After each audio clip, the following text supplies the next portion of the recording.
Good morning, students.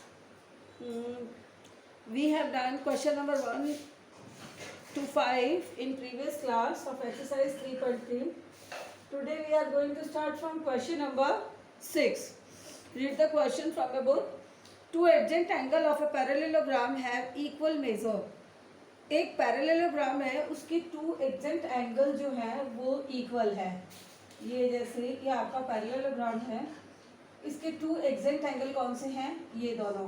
मान लेते हैं दोनों इक्वल हैं. अब जब ये इक्वल हैं तो ये आगे बोल रहा है क्वेश्चन में find the measure of each of the angle of parallelogram. तो बाकी के एवरी एंगल भी निकालो. तो अगर ये एंगल x है तो आपको पता है अपोजिट एंगल जो है वो भी x ही होगा, क्योंकि उसने बोला है कि एडजेंट एंगल इक्वल है, लेकिन आपके पैरेललोग्राम में आपको पता है कि अपोजिट एंगल इक्वल होता है. तो ये x है तो ये x होगा, ये x है तो ये भी x हो गया. इसका मतलब हो गया कि इसके एवरी एंगल इक्वल हो गए. तो क्या हो जाएगा, अब जब एवरी एंगल इक्वल है तो सम ऑफ पैरेललोग्राम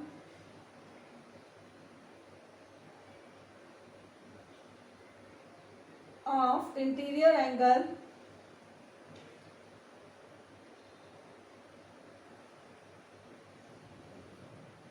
पैरेललोग्राम के इंटीरियर एंगल का सम जो है वो कितना होता है? 360. अब इसका एवरी एंगल की बात करें तो एवरी एंगल जब ये सारे एंगल इक्वल है तो x is equal to 360 upon 4, क्योंकि 4x हो गए, 4 से डिवाइड कर दो, 4 9 जा 36 एंड 0. तो ये एवरी एंगल इसका कितने का हो गया? 90 डिग्री का. नेक्स्ट है question number 7. Question number 7, the exempt hope. एक आपको शेप दिया हुआ है, ये होप HOPE ये नाम दिया हुआ है, और इसके एंगल, ये वाला एंगल है 70 डिग्री, और ये इसका डायगोनल है, ये जेड है, ये 40 डिग्री है, और ये है वाई, और ये है एक्स. क्लियर? अब फाइंड आउट बोल रहा है कि the adjacent figure hope is parallelogram, find the angle measure X Y Z, state the properties use in find them. आप इसको यूज़ कर रहे हैं तो अब आप इसको बताइए कि आपके एंगल कौन से प्रॉपर्टीज अपन लिख ही रहे हैं कि क्या क्या कारण हो रहा है. तो सबसे पहले हम देखो जेड वाई का, जब अपन दो लाइनें, कोई भी ऐसी टू लाइन एक दूसरे को पैरेलल लाइन इंटरसेक्ट करती है, एक लाइन पैरेलल लाइंस को, तो ये वाला एंगल इस वाले एंगल के इक्वल होता है. यानी कि वाई किसके इक्वल हो गया? 40 डिग्री के हो गया. कारण alternative interior angle, alternative interior angle ये हो गया y की वैल्यू. नेक्स्ट है अब आपको पता है ये y इसके बराबर है, तो अब आप इसको निकाले अपन, ये 70 डिग्री. तो आपको ये भी पता है कि ये एक ट्रायंगल बन गया, HOP बन गया. ट्रायंगल में एक लाइन पर एक आउटर एंगल इंटीरियर एंगल के इक्वल होता है. क्या चीज? आपका एंगल, यानी एंगल जेड जो है वो इस 70 के इक्वल होगा. क्या होगा? कारण क्या है? ये यहाँ पे ट्रायंगल वाली क्वाड्रिलेटरल की बात नहीं हो रही, आप इसको ध्यान से हटा दो. अब आप केवल इस ट्रायंगल को देखो, HOP. इस ट्रायंगल में आपकी HO लाइन के ऊपर बनने वाले, वन लाइन पर ही बनने वाले दो एंगल 70 और ये जेड, दोनों क्या होंगे? इक्वल होंगे, क्योंकि ये एक्सटीरियर एंगल है. तो क्या होगा? Exterior angle of A triangle equal to interior angle.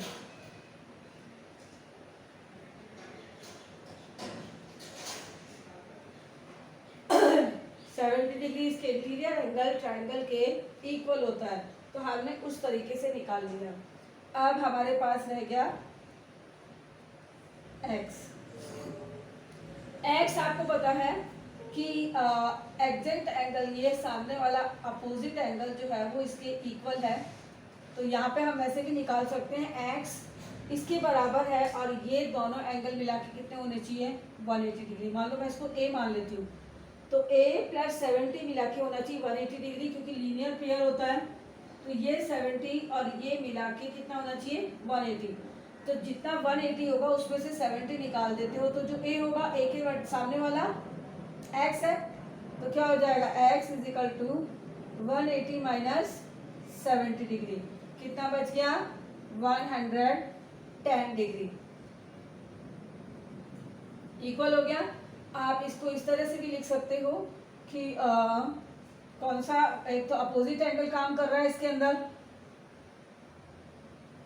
क्या काम कर रहा है अपोजिट एंगल, यानी x किसके बराबर है इस a के बराबर है, तो अपोजिट एंगल काम कर रहा है। लेकिन हमने a को फाइंड आउट करने के लिए कौन सा लगाया है linear pair, linear pair. Next है क्वेश्चन नंबर 8, हमने निकाल लिए y का वैल्यू निकाल ली है, z की निकाल ली है और x की निकाल ली है।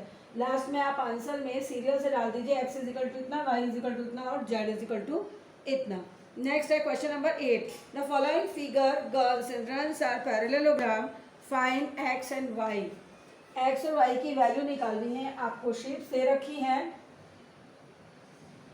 क्वेश्चन नंबर 8 में फर्स्ट है शेप,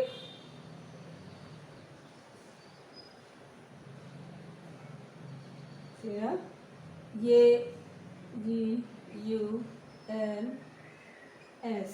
एक पैरेललोग्राम आपको ये दिया हुआ है, ये वाला है, इसका है RUNS, ये दोनों पैरेललोग्राम दे रखे हैं।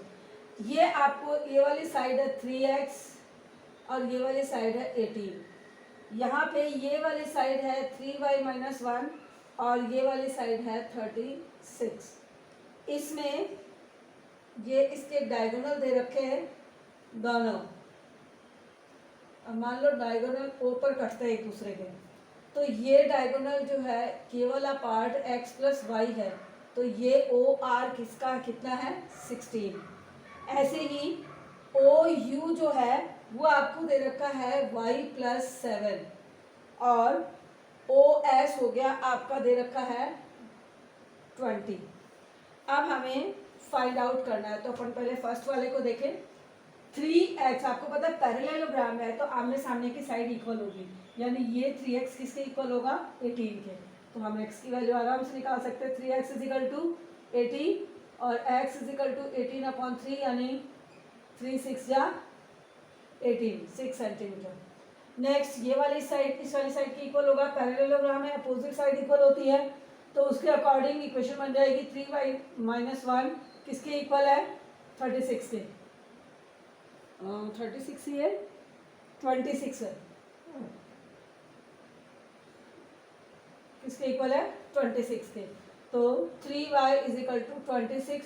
ये माइनस का 1 इधर जाएगा इक्वेशन की तरह, तो होगा +1, तो 3y इज इक्वल टू 27 और y इज इक्वल टू 27/3, यानी 3 9 जा 27, 9 सेंटीमीटर। तो हमारी y की वैल्यू भी आ गई, x की आ गई, x की आ गई 6 सेंटीमीटर और y की आ गई 9 सेंटीमीटर। और आपको क्वेश्चन में x, y और z parallelogram length are in centimeter, x और y की निकालनी है, तो हमने निकाल ली। नेक्स्ट है इसका सेकंड वाला, ये फर्स्ट था। इस शेप में देखो, एक फैक्ट ध्यान में होना चाहिए कि जब पैरेललोग्राम में कोई डायगोनल्स दोनों जब एक दूसरे को इंटरसेक्ट करते हैं, तो वो आपस में एक दूसरे को इक्वल पार्ट्स में डिवाइड कर देते हैं। जैसे ये डायगोनल है RN और एक डायगोनल है US, ये एक दूसरे को इंटरसेक्ट कर रहे हैं, O पॉइंट पर एक दूसरे को काट रहे हैं, तो ON किसके बराबर हो जाएगा OR के, OS किसके इक्वल हो जाएगा OU के। तो यानी कि y प्लस 7 किसके इक्वल हो गया, 20 के। तो y is equal to 20 minus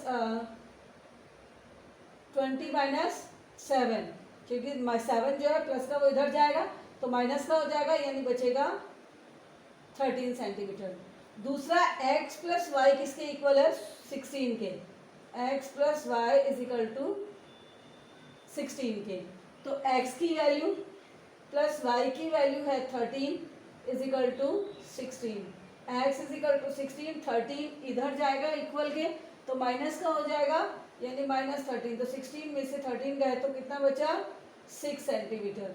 तो ये हुए आपके question number 6, 7 and 8 of exercise 3.3. Next question we will do in next class. Thank you.